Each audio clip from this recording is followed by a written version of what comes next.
¿Lista? Son 7:30. Empieza, Entonces, querida. vamos a iniciar. ¿Cómo están? Yo soy la doctora Wendy Torres. Estamos con el doctor Alexander Cruham.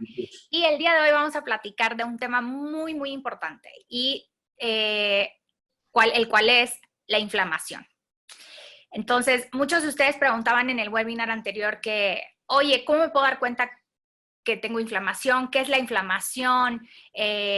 ¿Cómo puedo prevenir la inflamación? ¿Cuáles son las reacciones secundarias de la inflamación? Entonces, la plática de hoy va a estar bastante interesante porque muchos tenemos a veces marcadores de inflamación o tenemos inflamación y no lo sabemos. Entonces, vamos a empezar, doctor. A ver, le voy a hacer la pregunta del millón. ¿Qué es la inflamación? Miren, ¿se acuerdan que habíamos platicado de esto? Y además quiero empezar por decir una cosa. Ya no pensemos nada más en términos de COVID, ¿de acuerdo? O sea, el COVID sí es la realidad, es lo que estamos viviendo en este momento y vamos a también tocar ese elemento, pues cuando ahora profundicemos precisamente en el tema de inflamación. Pero yo quiero que tomen ustedes en consideración que inflamación es cáncer, es diabetes, es Alzheimer, es arteriosclerosis, es artritis, y tenemos que comprender esto, porque esto es algo que, pues, de alguna manera depende de nosotros, es lo que hacemos todos los días o lo que dejamos de hacer, que en un momento dado, pues va a determinar que podamos o no desarrollar esas enfermedades en el futuro. Entonces, ¿qué es inflamación? Inflamación es esta respuesta propia del organismo, es un mecanismo de defensa que nos protege. Y vamos a empezar por ahí. ¿Contra qué nos protege? Wendy, nos protege contra tres cosas fundamentalmente. Nos protege contra invasores. Y aquí tomen en cuenta lo que podrían ser bacterias, virus, hongos, parásitos, ¿de acuerdo? Podríamos tener algunos otros invasores, por ejemplo, gusanos, que también son una realidad, los podemos tener a nivel intestinal y los podemos tener en otras partes, en el hígado, entre otras cosas. El segundo elemento contra el que nos protege es al daño de tejidos. Entonces, cuando tenemos una herida, o bien, por ejemplo, si entramos en contacto con ciertas toxinas o con ciertos contaminantes, esto desencadena la respuesta inflamatoria. Entonces, cualquier cosa que le haga daño al organismo, tenemos esta respuesta, este ejército que está dispuesto a atacar a esos agresores y a reparar estos tejidos. Eso es lo que es inflamación.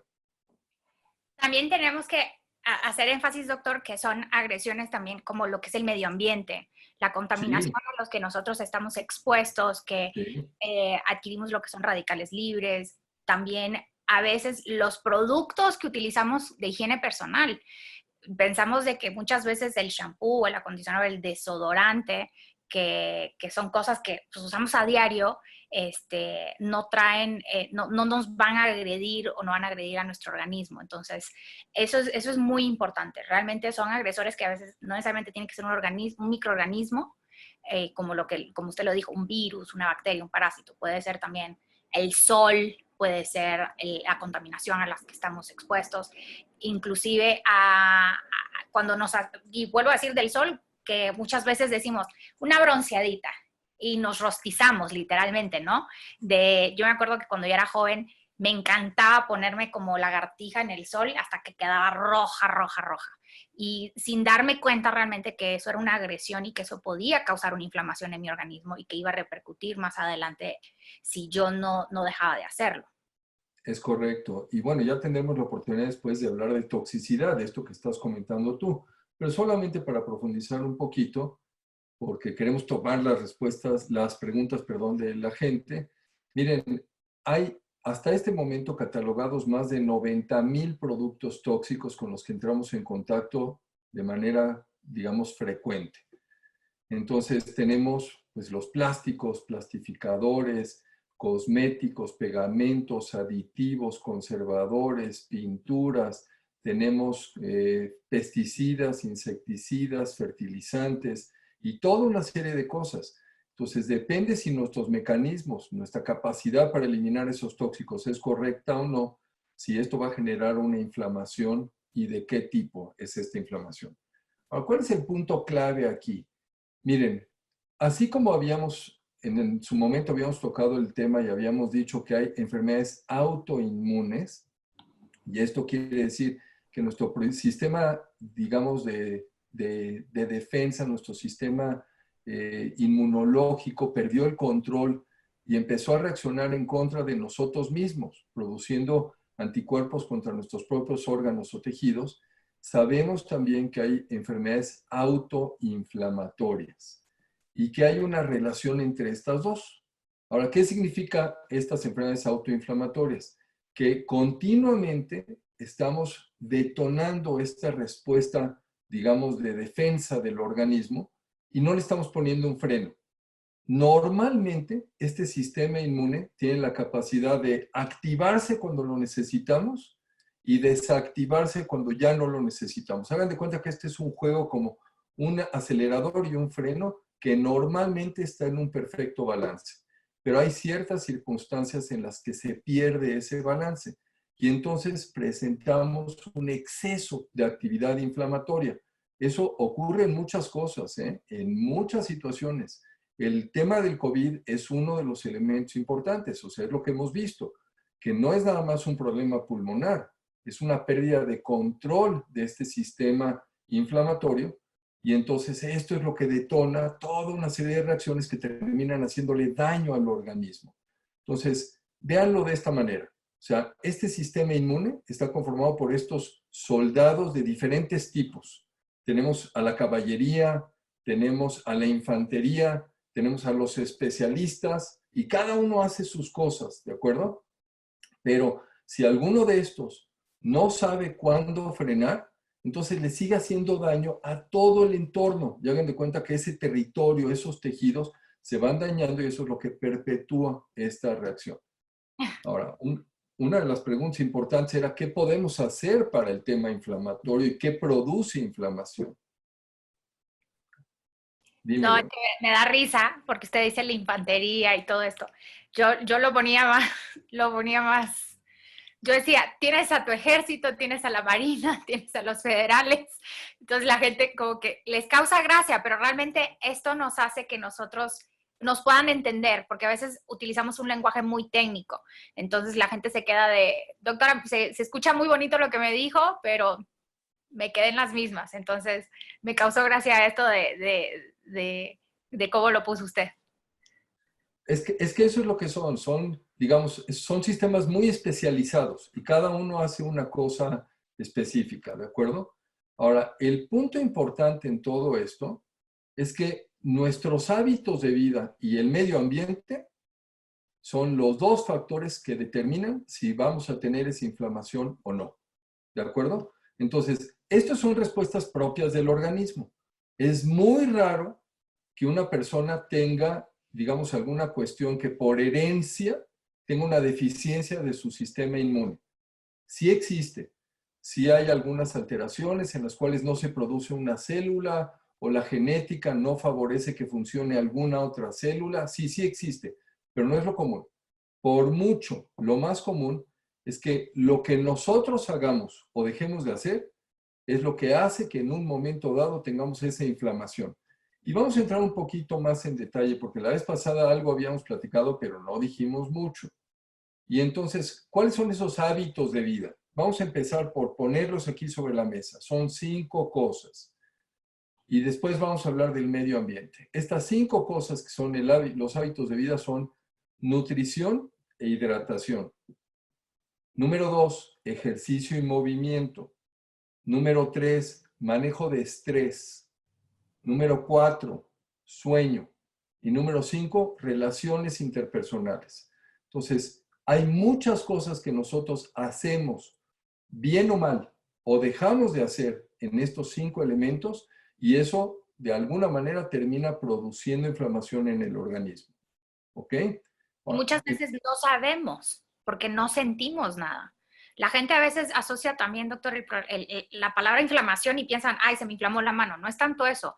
Hay inflamaciones que se dan, o sea, desde dentro y no sientes nada, porque realmente el organismo muchas veces actúa tan rápido que no te deja sentir. Esto como usted decía, estos soldados que nos van a ir, que son especializados, atacan rápido para disminuir esta inflamación, entonces no la sentimos. Y desafortunadamente nos damos cuenta que traemos inflamación cuando de repente vemos que traemos una enfermedad o detonamos una. Entonces, por eso siempre hacemos hincapié nosotros, doctor, y hablo de los dos, que decimos la prevención es lo primero.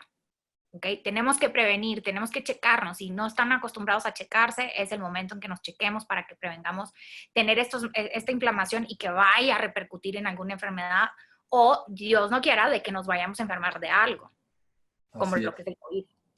Así es. Y miren, o sea, esto de la inflamación, o sea, la doctora lo está mencionando en este momento, es prevención. Sí, muchos de estos son hábitos de vida y son producto de algo que hemos hecho durante mucho tiempo, pero también, digamos, cada cosa que hacemos tiene un impacto. Por ejemplo, nos vamos a McDonald's, eso produce una respuesta inflamatoria, ¿ok? ¿Cómo lo sabemos? Y no lo estoy diciendo de broma, hay estudios que demuestran esto. Hay pruebas de laboratorio muy sencillas.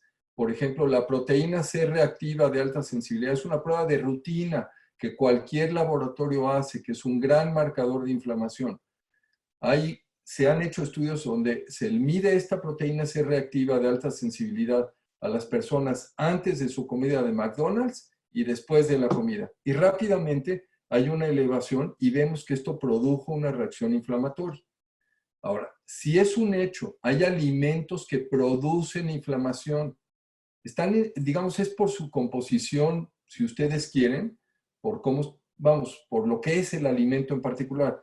¿Cuáles son algunos de esos alimentos proinflamatorios? Los alimentos más proinflamatorios son, por ejemplo, todos los productos lácteos. Estamos hablando de todos los derivados de vaca y de cabra, la leche, el queso, crema, yogur, mantequilla, ¿de acuerdo? ¿Qué otro grupo? Por ejemplo, el gluten. El gluten que tiene que ver con el trigo, avena, cebada, centeno, salvado. Y ahí Otro el alimento. clavo, porque la mayor parte de la gente tiene alteraciones cuando consume gluten y se inflaman. Entonces, ahí tenemos que, por eso decimos inflamación y no solamente la inflamación de un golpe, hacemos inflamación también sistémica, que es lo que estamos haciendo más hincapié ahorita. Pero mucha de la gente, como usted dice, la reacción que tiene el gluten puede ser una inflamación y la gente piensa, me cayó pesado porque comí muy rápido o estoy estresada. Y sí, el gluten te genera, el trigo te genera una inflamación y genera alteraciones que poquito a poco vas a ir haciendo que se vayan detonando las enfermedades. Y qué bueno que lo comentas porque aquí tenemos que hacer distinción de una cosa. O sea, hablamos de inflamación y hablamos de alimento y seguramente habrá gente que piense que inflamación quiere decir que nos inflamos de la panza, Sí. que nos distendemos. No, no es eso lo que estamos hablando. O sea, a mí puede ser que no me caiga para nada mal, que no tenga yo ninguna molestia, que no tenga yo gases, que no tenga yo mucho ruido, mucho movimiento intestinal, que yo no me tenga que desabrochar el botón del pantalón cuando termino de comer. Pero eso no significa que no tenga inflamación. Continuamente estoy consumiendo estos alimentos y estos generan una inflamación a nivel de la pared del intestino.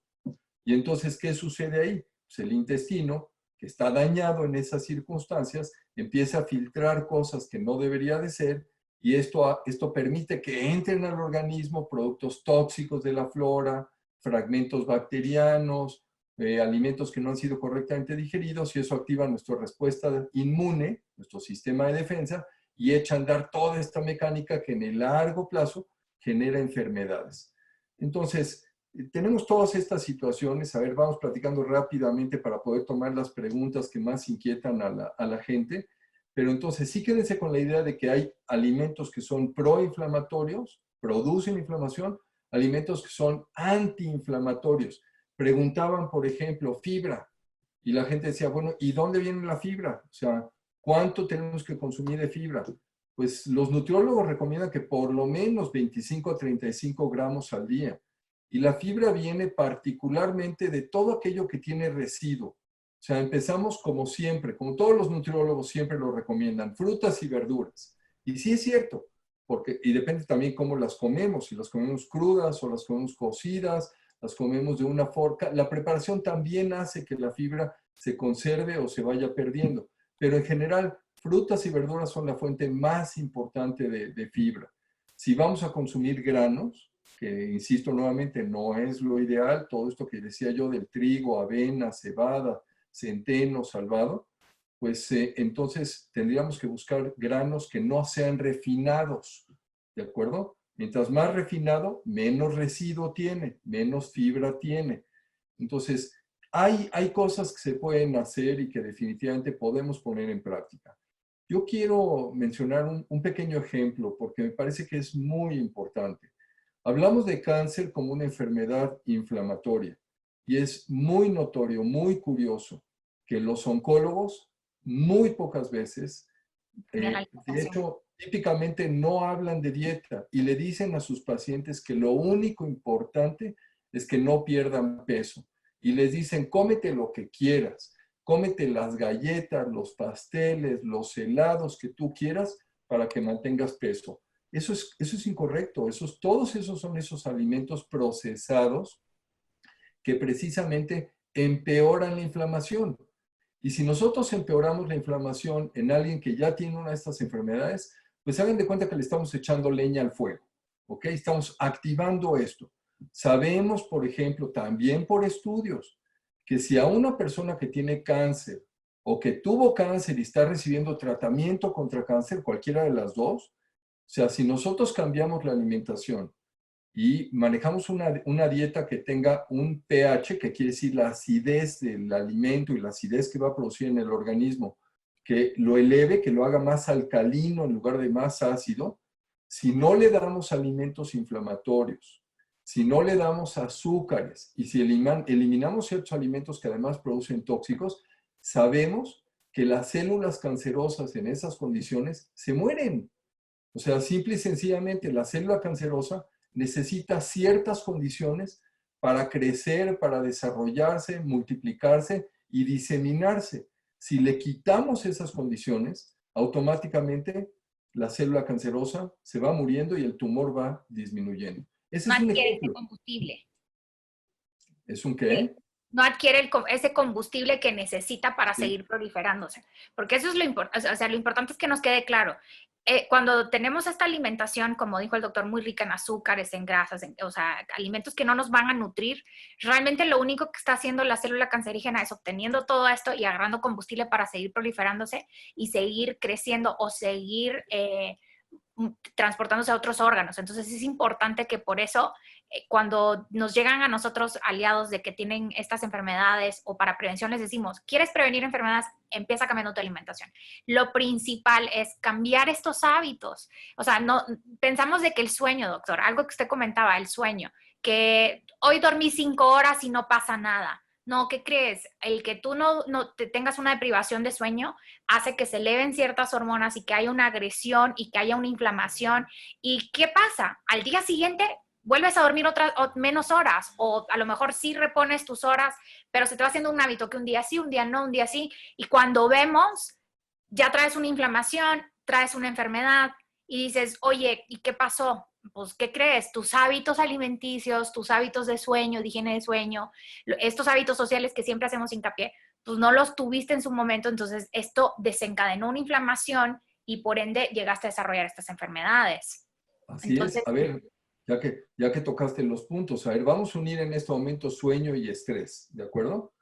Entonces, el sueño, como tú dijiste, si no es un sueño de buena calidad, con una buena duración, con buena fase, que podemos entrar realmente a las etapas profundas del sueño, entonces, si no hacemos eso, eso produce una reacción inflamatoria en el organismo. Y por ejemplo, no es una cosa menor, sabemos que hay un aumento de peso simple y sencillamente por no dormir bien, porque entre otras cosas, esto tiene que ver con la producción de hormonas de estrés.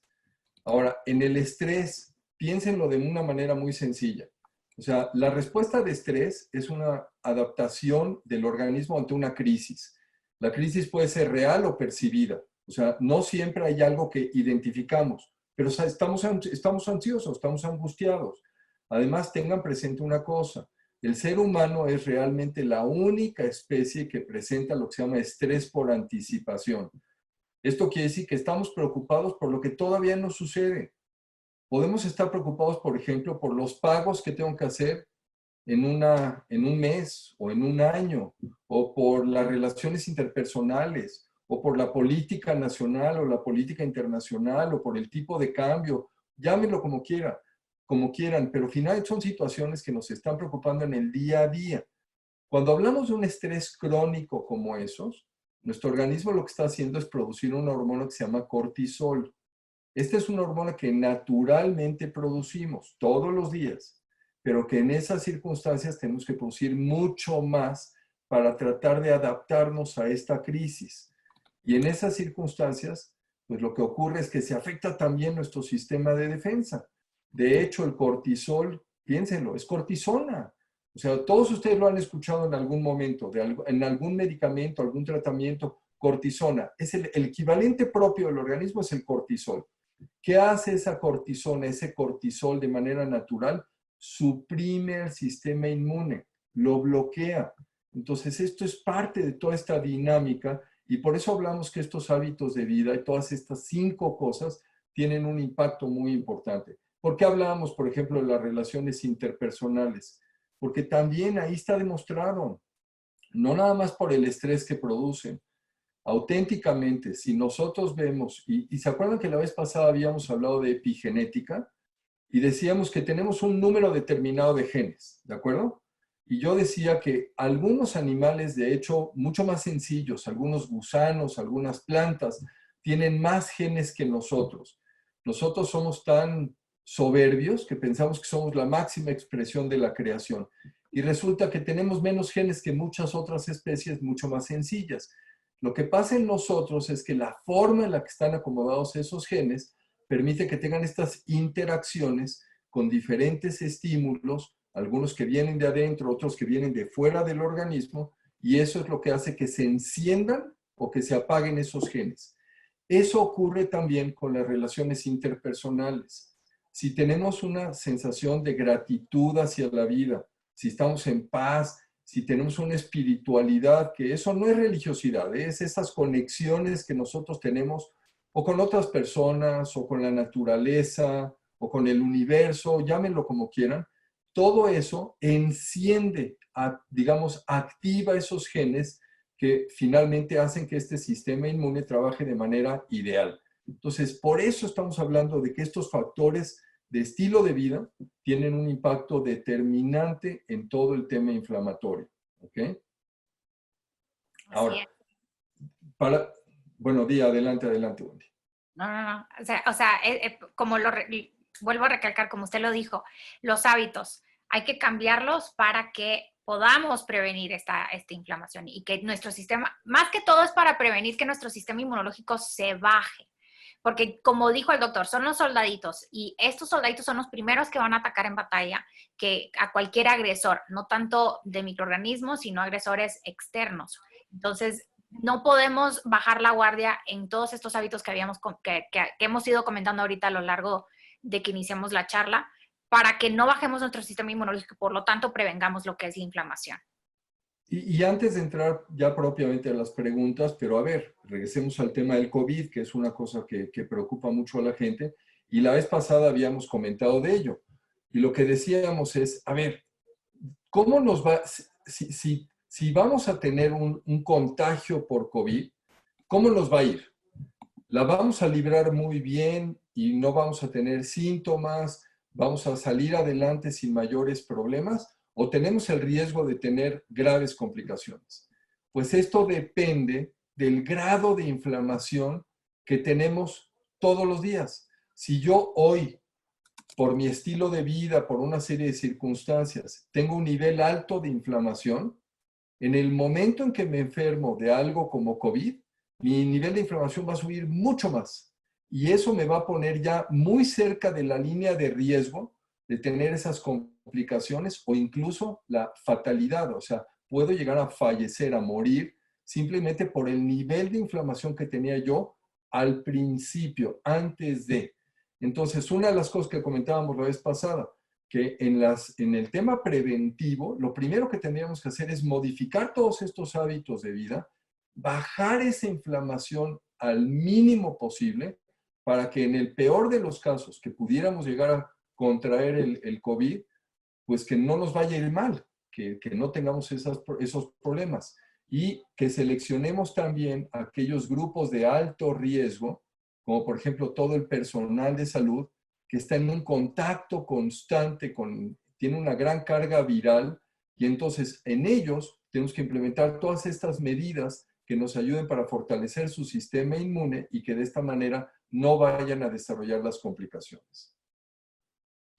Doctor, ¿Sí? una de las preguntas que estamos teniendo es mucho, bueno, usted hablaba de la proteína C reactiva, que es un marcador de inflamación, en específico la de alta sensibilidad. Preguntan, bueno, ¿qué tan alta tengo que tener la proteína C reactiva para yo saber si tengo inflamación? Entonces, aquí me gustaría contestarla. Para poder, como les digo, a veces pensamos de que no tenemos inflamación, nos hacemos una proteína C reactiva de alta sensibilidad y, oh sorpresa, sale arriba de 1. ¿Qué significa que estés arriba de 1? Pues que traes ahí un poco de inflamación. Obviamente es una inflamación sistémica. Nosotros tenemos que rascarle un poquito más y eso es lo que hacemos en medicina funcional. Buscar dónde o qué es lo que puede estar ocasionando esta agresión y que esté generando la inflamación y poder ayudarte y atacar el problema de la raíz para que se revierta esto y tú no llegues a tener complicaciones. Así es, y además, reforzando tu punto, tengan presente una cosa, los niveles normales de laboratorio no necesariamente son los valores ideales. En la medicina funcional, muchos de estos resultados de laboratorio que ustedes pueden ver en un momento dado que están dentro del límite que dijo el laboratorio, nosotros podemos decir, esto no está bien, tenemos que verlo más bajo, ¿de acuerdo? ¿Por qué? Pues porque se sabe precisamente que algunos de estos resultados representan no nada más, les voy a dar un ejemplo muy sencillo. A ver, piensen en el ácido úrico. El ácido úrico que típicamente lo que pensamos es gota.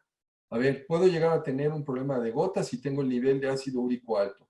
Pues no necesariamente eso es lo único. Si yo tengo un nivel de ácido úrico más allá de un cierto límite, eso automáticamente me está sugiriendo que mis mecanismos de generación de energía, la forma en la que nuestras células producen la energía que necesitan para, digamos, funcionar y para llevar a cabo todas las actividades del metabolismo, pues no está funcionando correctamente. Entonces, eso es lo que hace la medicina funcional. En este caso de la proteína C reactiva, cualquier resultado arriba de 1 puede ser 1.1 y con 1.1 es suficiente como para que digamos, a ver, ¿qué está pasando aquí? ¿Dónde puede haber una inflamación? Y un punto bien importante, si no encontramos un motivo, revisamos a la persona, hicimos una historia, descartamos una serie de posibilidades. Si no hay nada que nos indique dónde puede estar esa inflamación, generalmente está en el intestino. Ese es el sitio donde tenemos que pensar. ¿Ok? Así es. Pensamos que el intestino es lo menos importante y no. El intestino se considera el segundo cerebro del cuerpo. Y a mí me gusta, platicaba yo un día con un aliado y me dice, ¿a poco es tan importante el intestino? Y le dije, siendo sincero, el intestino es el que manda, porque el intestino es donde está, es la mayor parte de tu flora, tu mayor parte de tu sistema inmunológico, y si tú le estás metiendo pura hamburguesa, garnacha a tu intestino, pues así te va a responder él, y te va a empezar a vas a empezar a desarrollar enfermedades que a lo mejor en tu familia no había. Entonces, el intestino es el que manda, eso tengámoslo en cuenta. Y muchas veces pensamos que no es importante, pero sí es importante. Y por eso siempre nosotros nos enfocamos mucho en tratar el intestino, porque sabemos que ahí por el intestino es que se va a generar la inflamación. Entonces, cuando los aliados que tengamos, que cuando nos escuchen, o los nuevos que quieran venir con nosotros, escuchen que platicamos del intestino, es porque queremos evitar que ustedes lleguen a tener enfermedades. Así es, sí, hay mucho, o sea, hay mucho que podemos hablar, que podemos decir del intestino. Simple y sencillamente es el área más grande de contacto que tenemos con el mundo exterior. Pero yo creo que valdría la pena que eso lo toquemos en una reunión posterior, una charla posterior, porque creo que hay mucho, mucho que se puede decir del intestino. Bueno, Exactamente. a ver, terminando de redondear entonces, o sea, del tema de inflamación y vamos a algunas otras preguntas, porque decíamos entonces que hay dos factores bien importantes. Uno de ellos es estilo de vida, que ya decíamos son estas 5 cosas, y la otra es medio ambiente. Y medio ambiente es con qué convivimos, a qué estamos, digamos, en contacto con qué estamos. Y ahí viene todo este tema de tóxicos, que también da para una y muchas charlas más, porque tiene que ver básicamente con la capacidad que cada uno de nosotros tiene para transformar y eliminar, sacar esos tóxicos del cuerpo. Y si por alguna razón, que pueden ser varias las causas, esto no está funcionando correctamente, esto también genera inflamación. ¿Ok? Bueno, ahora, ¿qué hacemos si tenemos inflamación? ¿Qué A tomar? ver, a ver, vamos primero identificando, ¿de acuerdo? Entonces, tenemos a la persona, estamos nosotros, digamos, trabajando con un aliado y estamos analizando todo esto. Pues empezamos por lo más básico. A ver, su estatura y su peso. En el peso, vemos que hay un exceso. Probablemente hay un tema ahí de metabolismo, hay un tema donde su organismo no está procesando correctamente los azúcares y las grasas, y esto ya, digamos, dio pie a que desarrollara lo que se llama resistencia a la insulina. El tema de obesidad es fundamental. La obesidad es una enfermedad inflamatoria por excelencia. Hay diferentes motivos por los cuales esto puede ocurrir. Además, cuando hay obesidad y hay resistencia a la insulina, pues no es inusual que ocurran otra serie de alteraciones. Ahí vamos, por ejemplo, se eleva la presión arterial. Ah, pues la presión arterial es parte de este mismo mecanismo. También tiene que ver con la resistencia a insulina. También veríamos, por ejemplo, niveles elevados de glucosa. Y aquí tengan presente otra cosa, cuando los niveles del azúcar en sangre empiezan a subir, automáticamente las respuestas del sistema inmune van disminuyendo. Y sabemos que cuando tenemos un nivel de glucosa más arriba de 200, ahorita les explico un poco de esto, la respuesta inmunológica es prácticamente nula. Por eso es que ustedes han escuchado que obesidad, hipertensión, diabetes son algunos de los factores de riesgo más importantes para complicaciones ahora durante esta pandemia del COVID, ¿de acuerdo? Recuerden además que estos no son problemas que ocurren de un día para el otro. Esto fue, digamos, son situaciones que se fueron dando a lo largo de muchos años. Y eso significa que entonces la química de nuestro organismo se fue alterando, se fue afectando. Y eso hizo que tuviéramos esta reacción inflamatoria crónica. Entonces, de las primeras cosas que tenemos que ver es el peso. Y una vez que vemos el peso, tenemos que pensar en todas estas cosas. Niveles de glucosa, presión arterial, todo esto es parte de esta misma situación. Hablamos ya del estrés, y tenemos que tener realmente el reconocimiento de esto. Eso es una pregunta que generalmente, salvo por el psiquiatra en el área de la medicina y por supuesto por los psicólogos, porque pues, ese es su área de influencia, pero generalmente el médico no se toma el tiempo de sentarse con la persona y decirle, ¿cómo estás de estrés? ¿Cómo te sientes? ¿Cómo está tu capacidad de enfrentar ese estrés? ¿Por qué? Porque estrés todos tenemos. O sea, vivir es maravilloso, pero al mismo tiempo, por supuesto que genera estrés. Y si no es de una forma, es de otra, y si no es hoy, es mañana, y la realidad es que es todo el tiempo. Si no es por una razón, es por otra, ¿de acuerdo? Pero el tema no es nada más si hay estrés o no hay estrés. ¿Cómo está mi capacidad de afrontar esto? Lo que se llama la resiliencia. ¿Puedo o no puedo con el estrés? Porque si no puedo, esto está generando un impacto negativo. Es ahí donde vienen estos desequilibrios en esa producción de hormonas y esto va a tener un impacto en mi respuesta inflamatoria. El sueño que ya comentábamos también, la alimentación, y ahí esencialmente para no ser reiterativos, o sea, lo que ya comentamos y evitar a toda costa esos alimentos proinflamatorios, aquellos alimentos procesados, azúcares refinados, etc. Entonces, tenemos digamos, en nuestras capacidades mucho que podemos hacer para disminuir esa respuesta inflamatoria. ¿Okay? Yes. Y es importante, si de los hábitos que estuvimos platicando, si no haces uno, no significa que estás exento a tener inflamación. porque hemos tenido muchos aliados que a lo mejor cambian su alimentación, a lo mejor cambian lo que es el estrés, el ejercicio, pero cambian, o sea, no cambian lo que es perdón, el ejercicio no lo cambian. Entonces llegan y nos dicen, oye, ¿por qué?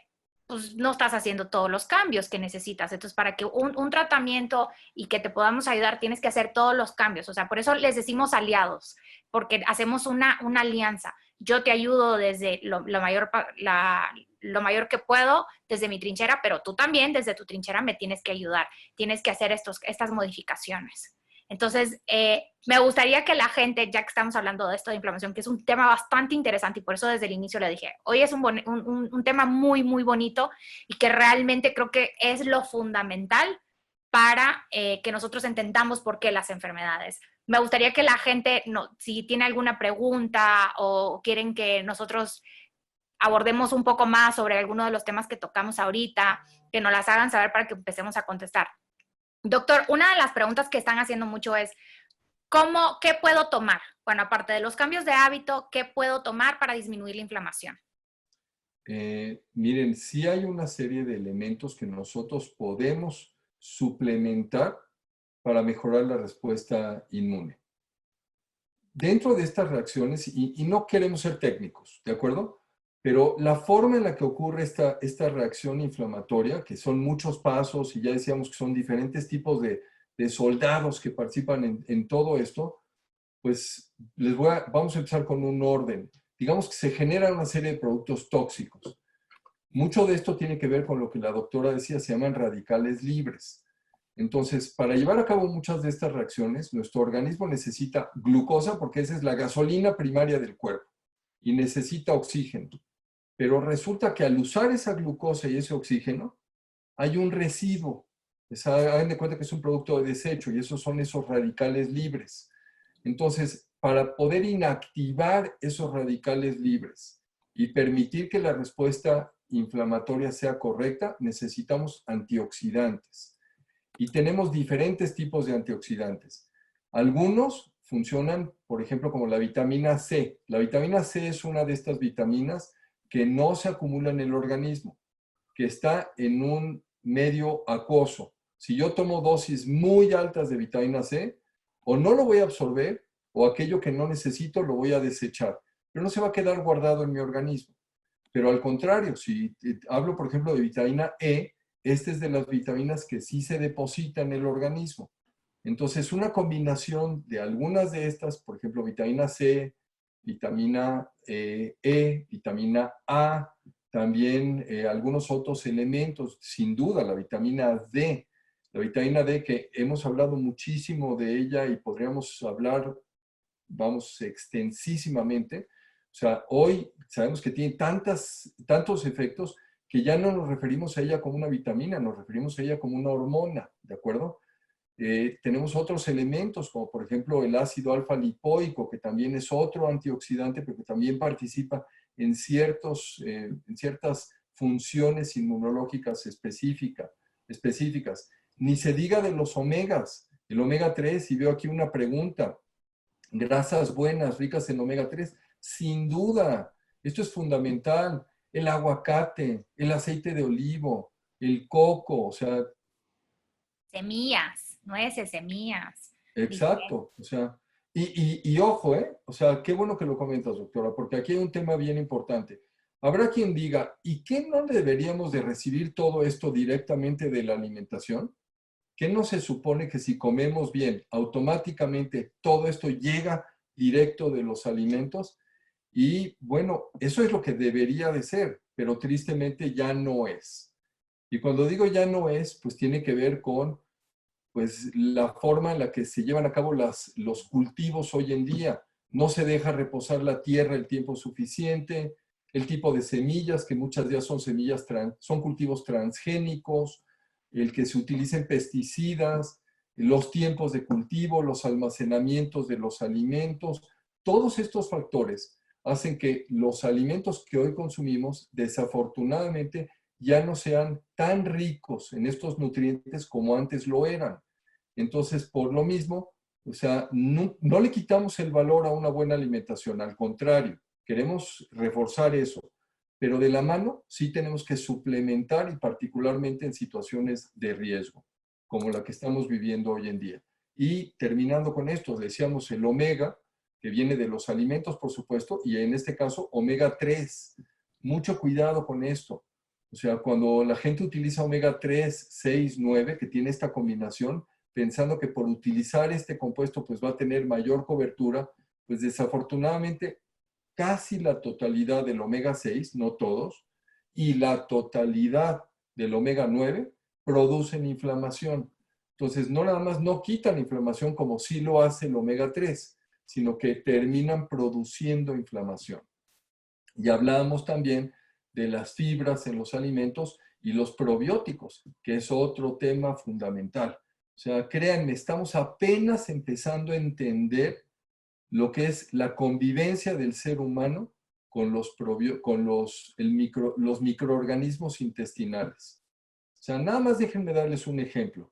Yo había mencionado la vez pasada que el sistema inmune tiene 3 áreas. La primera son las barreras, el segundo es el sistema que se llama innato, que son ciertas células que tienen la capacidad de identificar a estos agresores y literalmente se los comen y los eliminan. Y tenemos el tercer elemento que es este sistema adquirido o adaptativo. Nada más para que tengan ustedes una idea. Este sistema adquirido en la escala evolutiva solamente existe en los vertebrados que tenemos mandíbula. Entonces, fíjense qué es lo que la naturaleza ha hecho. ¿Por qué en los vertebrados que tenemos mandíbula? Pues se supone que porque tenemos un sistema digestivo más complejo y que tiene un microbioma mucho más rico. Entonces, para poder convivir con ese microbioma y como parte de esto es que hemos desarrollado este tercer elemento del sistema inmune, nada más para que se den una idea. ¿Y las embarazadas? ¿Qué pasa con ellas? O sea, Las embarazadas, el tema es que su sistema inmune está suprimido de manera natural. No se les olvide, por favor, que aquí hay dos factores, dos elementos. El primero de ellos es que la mitad de la información genética del bebé proviene del padre. Entonces, si la madre no disminuyera su reacción inmunológica, terminaría rechazando al bebé. El bebé sería un cuerpo extraño y por supuesto, pues la especie nunca se hubiera perpetuado, no estaríamos aquí, ¿de acuerdo? Entonces, es maravilloso, pero ese sistema inmune se adapta durante el embarazo para no rechazar al bebé, pero disminuye su actividad. Esto lo vemos y de manera muy dramática, muchas de las enfermedades autoinmunes mejoran durante el embarazo. El eso que embarazo es un muy buen momento para cuestiones de muchos tipos, ¿eh? Lupus, artritis reumatoide, Sjögren, etcétera, una serie de enfermedades. Pero ¿qué pasa después del parto? Hagan de cuenta que hay una reactivación dramática, brusca del sistema inmune y lo que ocurre en esas circunstancias es que esas enfermedades literalmente, hagan de cuenta que florecen, se hacen mucho más activas de lo que fueron durante todo el periodo de gestación del embarazo. Y la otra situación del sistema inmune, pues recuerden que la madre se está nutriendo para 2. Entonces, también eso es importante. Igual puede ser que sus reservas estén disminuidas y ya no cuente con ciertos elementos que en otras circunstancias sí hubiera tenido. ¿Ok? sí, es lo que conocemos como la fase de luna de miel en las embarazadas, que realmente todos sus marcadores se ponen muy bajos, pero saliendo en el posparto, vuelven otra vez a subir. Y muchas veces tienden a complicarse algunas que tienen ciertas enfermedades autoinmunes. Entonces, desafortunadamente por eso también nos tenemos que estar vitaminando y tenemos que estar tomando nuestros omegas para que podamos tener un mejor sistema. Doctor, otra de las preguntas que hacen, y porque tocamos el tema del cortisol, entonces dicen, bueno, ¿cómo mido mi cortisol? ¿Hay alguna prueba? ¿Podemos mejorar estos niveles de cortisol para que yo pueda tener una mejor calidad de sueño? Miren, el cortisol es una hormona que fabricamos todos los días. Si pasa una cierta temporada, no voy a decir un día ni 2, pero si después de unos cuantos días a semanas dejamos de producir cortisol, nos vamos a morir. No podemos, es una hormona vital para la subsistencia, ¿ok? Ahora, ¿cómo se produce ese cortisol y dónde se produce? Lo producen las glándulas, dos pequeñas glandulitas que están arriba de los riñones, se llaman glándulas suprarrenales, ¿ok? Y fabricamos este cortisol en un patrón, de manera tal que si nosotros lo vemos en un periodo de 24 horas, nuestro nivel más alto de cortisol va a ser en la mañana, al despertar. ¿Por qué? Porque despertar es una crisis. Y esto no lo digo nada más para aquellos de ustedes que les cuesta trabajo salir de la cama. Echamos a andar una serie de procesos biológicos y además estamos enfrentando lo que va a pasar en el día. Entonces, ahí es donde necesitamos el nivel de cortisol más alto. Conforme va pasando el día, el nivel de cortisol va disminuyendo. Hacia la tarde tiene que ser más bajo y en la noche tenemos que tener el nivel más bajo posible porque si no, no podemos entrar a las etapas profundas de sueño. Y lo que ocurre es que nuestra mente sigue dando vueltas alrededor de situaciones que nos están preocupando y es ahí cuando no dormimos correctamente o nos despertamos varias veces en la noche o al despertar en la mañana resulta que no descansamos. Ahora, ¿cómo se mide el cortisol? En sangre, el nivel, recuerden, es diferente en la mañana que en la noche, pero desafortunadamente no es tan confiable. No nos da una, o sea, lo podemos pedir en una prueba de laboratorio en sangre, pero no es tan representativo de lo que pasa. Es mucho mejor cuando tenemos esta imagen de 4 muestras durante el día y se mide en saliva. Ahora, esta prueba no se hace en México y es uno de los estudios que hay que enviar a Estados Unidos. Pero también quiero ser muy claro con ustedes. En muchas ocasiones, el cuadro clínico y otra serie de elementos, digamos que son suficientemente claros como para que no tengamos que confirmar con esta prueba. Y tenemos que tener presente esto, porque bueno, si la prueba la tuviéramos aquí disponible fácilmente y no fuera una prueba costosa, pues se la podríamos hacer a todo mundo. Pero siempre tenemos que tener cuidado en ese sentido de quién realmente lo necesita, en quién el estudio va a hacer una diferencia para que podamos iniciar algún tratamiento. Muchas veces no necesitamos hacer los estudios y sí tenemos elementos suficientes como para dar indicaciones específicas de tratamiento. Doctor, hablan de, ya que estábamos hablando de suplementos y que estábamos tocando lo del tema del COVID y para evitar la inflamación, nos preguntan sobre fármacos. Por ejemplo, la ivermectina para COVID nos ayuda a prevenir la inflamación, lo que es el zinc. ¿Qué opinión tiene usted respecto a estos dos? Un medicamento y un suplemento.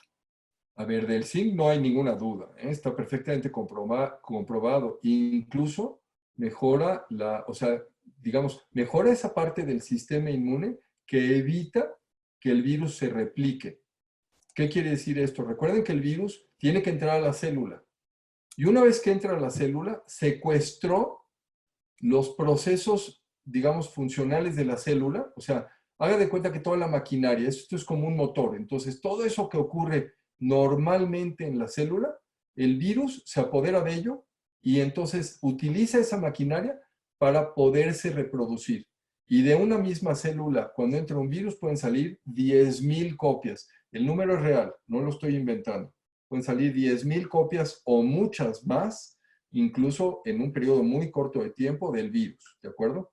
Entonces, el zinc es un elemento fundamental porque evita esta replicación. Sí es uno de esos factores que tiene un gran impacto en el tema digamos, inmunológico. Respecto a la ivermectina, yo no estoy tan convencido, Wendy. No sé cuál es tu opinión, pero yo no creo que haya realmente suficiente información como para decir que sí debemos de utilizarlo. Y como muchas otras cosas, como que han salido también reportes de efectos negativos. Le voy a contar algo muy chistoso. Cuando iniciamos la plática, estábamos platicando de conocidos que les había dado el COVID. Ayer casualmente estaba platicando con mi mamá de una amiga y me dice mi mamá, Wendy, ¿hay algún fármaco para el COVID? Y le digo, no hay, o sea, es un virus nuevo. Entonces, ahorita realmente la gente, bueno, mejor dicho, los médicos, la comunidad médica, lo que está intentando es dar de todo tipo de fármacos para ver qué puede ayudarnos. Pero así de decir algo establecido, un medicamento y decir, esto te va a ayudar, esto te va a curar, esto te va a sacar de la crisis, no tenemos la respuesta, porque lo hemos platicado en diferentes ocasiones usted y yo, doctor. O sea, diario salen diferentes artículos médicos que uno dice que a lo mejor la ivermectina sí funciona, otro dice que no funciona, uno decía que el plaquinol funciona, otros decían que no, que la amoxicilina sí funcionaba, que la citromicina no funciona. O sea, es tan variable la información que encontramos y tan corto tiempo que llevamos con esta enfermedad que es muy nueva, es nueva, mejor dicho, estamos en pañales. Entonces, no podemos decir ahorita tal fármaco te va a ayudar. Lo que sí sabemos es de que lo que ataca es el sistema inmunológico. Entonces, es lo que tenemos que enfocarnos, es donde les tenemos que ayudar a ustedes, aumentar su sistema inmune para que, una, en prevención y dos, si desafortunadamente te llega a dar, lo logres salir adelante y no tengas ninguna complicación. Entonces, mi opinión realmente es, yo me río de ciertas recetas que veo porque mi mamá me enseñó la receta de esa amiga y le mandaron antigripales, le mandaron antibióticos, les mandaron antivirales, le mandaron para la tos, le mandaron para todo. Y le dije, es que la bombardearon de todos lados, le dije, como no hay una cura, entonces realmente le dieron de todo y a ver qué pega y qué le ayuda a salir adelante. Entonces, no podemos decir a ciencia cierta si funciona, si te va a salir, porque así como a ti te puede funcionar, en otros organismos no va a funcionar y a lo mejor va a funcionar otro medicamento. Entonces, no hay una ley ahorita para el COVID de un tratamiento base, decir, esto es lo que se va a dar. Así es correcto. Entonces, hasta este momento, desafortunadamente, no hay ningún medicamento que haya probado ser efectivo. Esa es la realidad. Estoy Así. viendo un par de preguntas que no quiero dejar pasar por alto, porque, por ejemplo, nos dicen aquí probióticos y dice dar ejemplos.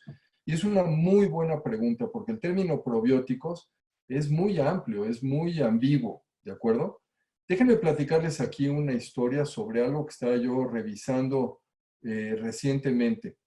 Esto se llama la teoría de la higiene y esta surgió en 1989, ¿de acuerdo? Un investigador británico estaba tratando de evaluar por qué había aumentado la frecuencia de asma y de sensibilidad a alimentos en los niños. Y él lo que encontró, al hacer un estudio de un grupo muy grande de niños, que aquellos que eran, digamos, que tenían hermanos mayores, y mientras más grande era la familia, o sea, más hermanos mayores, menos riesgo había de tener asma y menos riesgo había de tener sensibilidades a alimentos. Y ahí, o sea, él empezó a poner toda esta información como si fuera un rompecabezas y resulta que si nosotros vemos lo que ha pasado desde antes, desde los 1950, o sea, ya estamos hablando de 70 años, ha habido un aumento muy importante de muchas enfermedades autoinmunes, no solamente asma y sensibilidad a alimentos, diabetes tipo 1, que es una enfermedad autoinmune, una cosa que se llama esclerosis múltiple, enfermedad de Crohn, que es un problema inflamatorio del intestino. Todas estas enfermedades han aumentado de manera muy importante desde los 1950 para acá. Y resulta que en ese mismo periodo de tiempo ha habido una disminución por vacunación y por mejores medidas de higiene de una serie de enfermedades, como rubiola, varicela, tuberculosis. Entonces, lo que este investigador propuso, y se llamó la teoría o la hipótesis de la higiene, es que mientras menos exposición tenemos a enfermedades, eso debilita nuestro sistema inmune y entonces lo hace más frágil. Y por lo mismo terminamos desarrollando una serie de padecimientos de este tipo, autoinmunes, más adelante en la vida. Esta teoría ha sido muy difícil de quitar del camino. Hoy sabemos que eso no es cierto. ¿Por qué? Porque ya se han demostrado varias cosas. Varios de estos padecimientos, ahora que tenemos más elementos, más pruebas de laboratorio y conocemos más del sistema inmune, ya podemos saber que algunas de estas enfermedades sí activan a ciertos segmentos, ciertas acciones del sistema de defensa y a ciertas no. Pero lo que ha venido a reemplazar a esa teoría es lo que se llama la hipótesis de los viejos amigos. Y esta hipótesis de los viejos amigos lo que dice es que no necesitamos tener más enfermedades cuando somos niños. Necesitamos más contactos con ciertos microorganismos en los primeros años de vida y eso es lo que nos va a permitir ir creando ese sistema inmune muy sano. Y ahí es donde entra todo este tema del microbioma intestinal. Entonces, no es un tema menor. Veía, por ejemplo, hay un estudio que se hizo de la frecuencia de diabetes tipo 1, que es un problema inmunológico, donde nuestro sistema de defensa mata las células productoras de insulina, y lo hicieron en Finlandia, que resulta que es el país del mundo que tiene la mayor frecuencia de diabetes tipo 1, ¿ok? En Estonia, que es un país al norte de Europa que viene progresando, digamos, está creciendo de manera importante, y en Rusia. Y resulta que cuando hicieron muestras de su materia fecal, encontraron que los organismos predominantes en Estonia y en Finlandia son diferentes a los que había en Rusia. Y en Rusia hay mucho menos diabetes tipo 1 y menos alergias y menos sensibilidad a alimentos. Y tienen otros organismos. Entonces, la pregunta es muy pertinente. No, no es cualquier probiótico. Depende qué organismos y depende también el cómo vivimos y en contacto con qué estamos y cómo nos alimentamos. Sí es un factor determinante. ¿Ok? La cirugía. La cirugía, sí, la cirugía es un desgaste. Hombre, simple y sencillamente, o sea, el estrés que esto representa, los medicamentos y la anestesia, y piensen en la cicatrización, o sea, todo aquello que vamos a tener que poner precisamente, digamos, a echar a andar para poder recuperarnos de una cirugía. Entonces, claramente, este es un estado, todos ustedes han escuchado la palabra metabolismo, y metabolismo básicamente es dos procesos, digamos, la unión de dos procesos. Y esto tiene que ver con la remodelación del organismo. Todos los tejidos viejos van siendo reemplazados por tejidos nuevos. Entonces, el metabolismo tiene dos partes. Catabolismo, que quiere decir destrucción, y anabolismo, que quiere decir formación. Entonces, recuerden, destruimos lo viejo y formamos nuevo. Bueno, pues la cirugía es un estado catabólico, demanda más de nuestro organismo y por supuesto esto somete al sistema inmune a una presión mucho mayor de lo que normalmente debería de ser. Pero ojo, doctor, porque, bueno, la pregunta que hacen es, ¿provoque una enfermedad autoinmune? Muchas veces hemos tenido pacientes o aliados que nos dicen, me dieron un susto y fui a parar al hospital y ahí me diagnosticaron diabetes por un susto. No es cierto. O sea, el susto lo único que hizo fue mandarte al hospital o ese evento de estrés te mandó al hospital, pero tú ya venías trabajando en ese proceso para que llegaras a detonar la diabetes. Sí. De igual manera es en las enfermedades autoinmunes. Si tú a lo largo de tu vida has tenido malos hábitos de estilo de vida, valga la redundancia, pues obviamente vas a llegar a detonar. Y si fue una cirugía complicada o fue una cirugía que te sometió a demasiado estrés, ese va a ser el detonante para que tú llegues a tener esa enfermedad, pero no es la causa per se. ¿Ok? Tienes toda la razón, es la gota que derrama el vaso. Exactamente. Pero bueno, pues llegamos ya al tiempo. Nos dio gusto compartir esta charla, contestar con ustedes las preguntas que nos hicieron. Como les hemos dicho la semana pasada, vamos a estar todos los miércoles a partir de las 7:30. Vamos a estar poniendo lo que es el tema de la siguiente charla el día viernes en la página web de Vita Plenus, en la sección de blog. Ahí vamos a poner cuál va a ser la charla de la próxima semana, que va a estar también interesante como esta. Pero, por favor, o sea, queremos responder a sus preguntas, a sus dudas, y entendemos que esta no es la mejor forma virtual, pero desafortunadamente es lo que hoy tenemos. Y la única manera de acercarnos es que ustedes nos dejen saber cuáles son sus inquietudes. Mándenos ustedes sus preguntas. Y si Por lo las hacen, redes sociales. sí, y si lo hacen antes del viernes, mucho mejor, porque entonces nos ayuda a saber cuáles son las inquietudes y qué temas tenemos que poner. Y hemos nosotros decidido que no queremos concentrarnos nada más en COVID. El COVID es nuestra realidad actual, pero la salud sigue. Estaba antes del COVID y va a estar después del COVID. Y tenemos que pensar todos así en el largo plazo. Entonces, ayúdenos y déjenos saber qué es lo que les interesa. ¿Ok? Así es. Bueno, nos dio gusto platicar con ustedes, haber entrado a sus casas y que nos hayan abierto las puertas para que pudieran ver esta charla. Entonces, bonita noche y nos estamos viendo la próxima semana. Hasta luego. Hasta luego. Buenas noches.